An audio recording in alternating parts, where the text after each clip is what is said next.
Oi pessoal, meu nome é Rômulo, aqui é o canal Teolitérias e a gente fala de semiótica, de literatura, de arte, cultura. E hoje eu vou falar um pouquinho a respeito do filme Napoleão, uma produção do Ridley Scott, que está em cartaz, creio que no dia do vídeo de hoje, 14 de dezembro, ele ainda está em cartaz. E a grande pergunta é, decepção, né? Frustração, realmente é um fracasso, é um filme ruim? Então, a gente vai discutir isso aqui pela ótica da semiótica, pela ótica técnica, né? E aí, para isso, a gente vai dividir aqui o vídeo em três partes, onde a primeira parte eu vou tratar a respeito da discursividade do filme. Então, a semiótica hoje, ela encara a comunicação, né, a linguagem e a mensagem, o sentido, por uma ótica do discurso. E o que é discurso? Quando a gente transforma um filme, quando a gente transforma uma música em discurso, a gente está fazendo simplesmente colocando um lugar, uma posição dele de enunciação. Então eu estou dizendo, ó, ele está o dia que ele foi produzido para um tipo de público com alguns interesses, com alguns objetivos primários, com alguns objetivos secundários. Então, quando a gente fala de discursividade, além da gente tentar entender o conteúdo do filme, a gente também está colocando ele num contexto de comunicação, né? Para quem que ele fala, de quem que ele fala, né? A forma como ele fala, são elementos discursivos.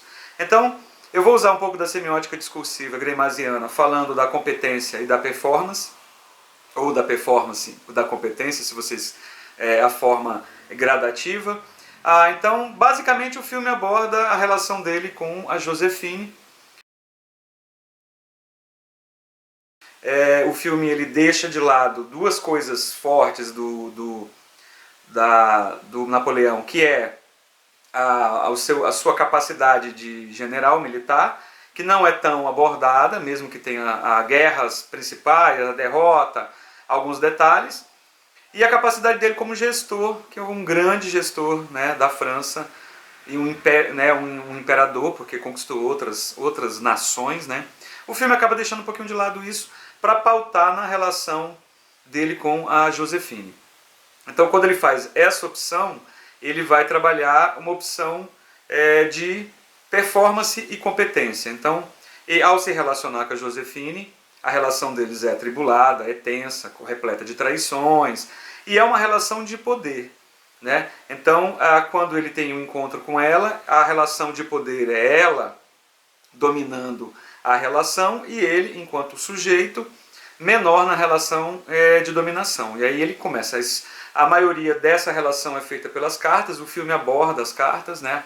Aborda uma carta, demora dela em responder, e o fato dela não estar respondendo porque basicamente ela está atraindo, tem um amante, vários amantes, assim como ele também tem as suas amantes. Então, construída por meio das cartas, a gente tem essa relação de poder.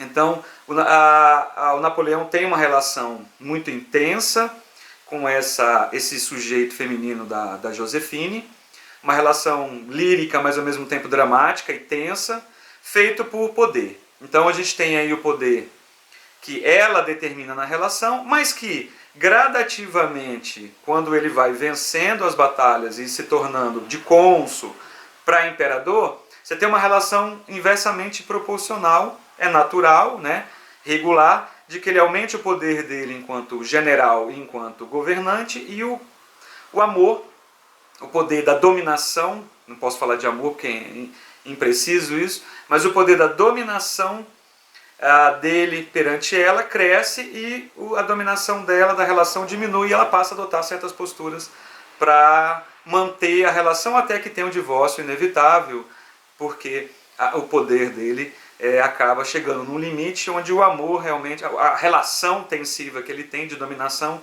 ele passa a ser mais forte até chegar ao divórcio. Então, aí a gente vai fazer uma pergunta. Nessa gangorra, né, há sempre um lado que pese e o outro que flutua, sempre um lado que está mais forte e o outro que está mais fraco, e o dele é justamente proporcional ao fato dele vencendo as batalhas, então na relação ele vai dominando. Não quer dizer também que afetivamente ele vá perdendo a Joséphine, porque ela é um elemento subjetivo dentro do lirismo do personagem em todos os momentos, desde quando ele se exila, quando ele volta, até o exílio final na ilha lá, que ele fica lá praticamente isolado. Mas o que é interessante aqui que a gente tem que pensar? Se eu trabalho um filme, um cinema, onde basicamente a construção do meu personagem está ligada à relação afetiva dele com a Josefine, do Napoleão, eu vou fazer a pergunta: o fato de ter essa relação com a personagem, né, feminina, quer dizer que isso contribui para ele conquistar mais, ou deprecia, ou cria uma espécie, eu até anotei aqui, uma espécie de potência do declínio? Na verdade, é muito interessante, que por mais que ele tenha conquistado e acaba que possa dar uma falsa sensação de que ele conquistou, né, para oferecer para Josefine, mas, por outro lado, até porque quanto mais conquistas, mais a relação ficou disjuntiva da parte dele, por outro lado, o filme parece que aborda um caráter de anti-herói. Esse caráter de anti-herói muitas vezes ele fica evasivo em relação a compromissos, quando ele sai lá de uma batalha pega o navio e vai embora porque descobriu que a Josefine está traindo, ele abandona a responsabilidade dele para ir atrás da Josefine. Então, naquele momento ali, a questão a prioridade, né?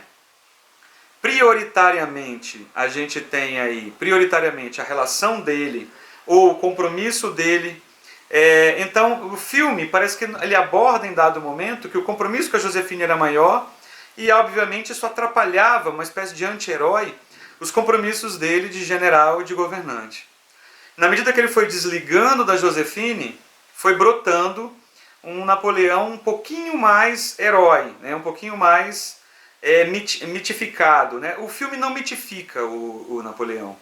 O filme humaniza o Napoleão no grau de relação ali com a Josefine. Então o filme ele vai mostrar o Napoleão por trás do mito. A sua presença, as suas forças subjetivas, e não a sua presença mítica. A gente sabe que a parte mítica do Napoleão é muito forte, né? Tanto a expressão dele na arte. A gente tem o Arco do Triunfo, que, né, ali, a gente, por exemplo, só exemplos, né, que é a materialização da presença dele. A gente tem também o coroamento dele, onde ele pegou a coroa da mão do rei, é uma mitificação, né, uma ação mitificada, e que vai ser retratada em pintura, né?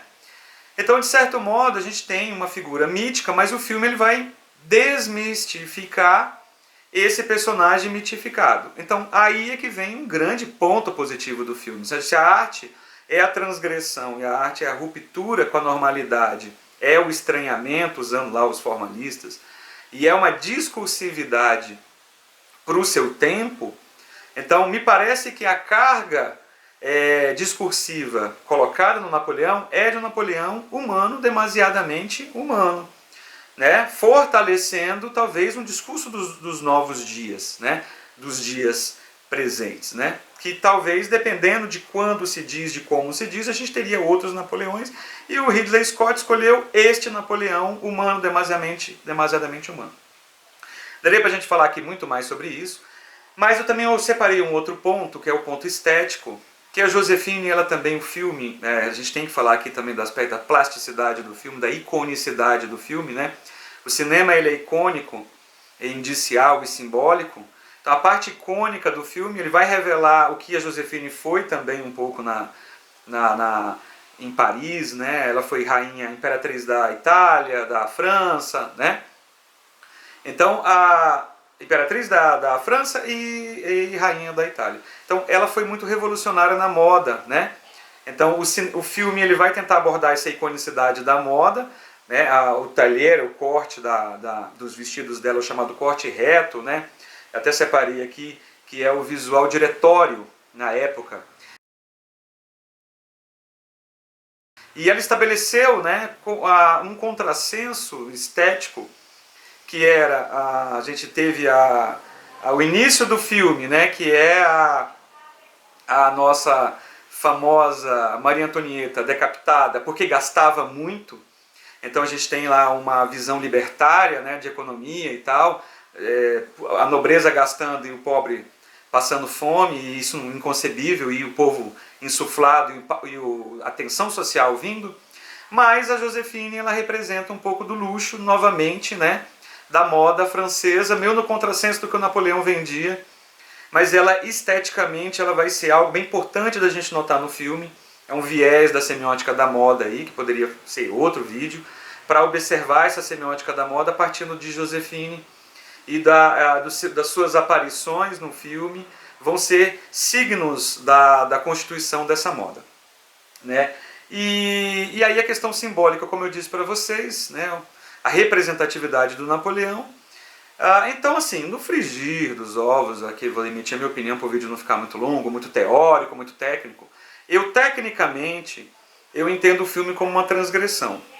Então, tecnicamente, a gente tem elementos do filme que são transgressores, alguns elementos da verossimilhança são sobrecarregados, né, como o tiro que ele deu lá, que já foi discutido na mídia especializada, na pirâmide, que não era possível. Mas acho que isso não tem nada a ver, acho que não é fator determinante para dizer se o filme é bom ou ruim. Eu acho que, tecnicamente, levando em conta os fundamentos artísticos, eu acho que o filme cumpriu muito bem seu papel, muito bem realizado. O Joaquim Fênix é fantástico, né? Claro que ele tem uma expressão que acaba sendo ele mesmo, então tira um pouco do Napoleão que a gente imaginaria. A gente não pensa no Napoleão, a gente pensa no Fênix, alguém já discutiu sobre isso, eu captei isso, acho legal.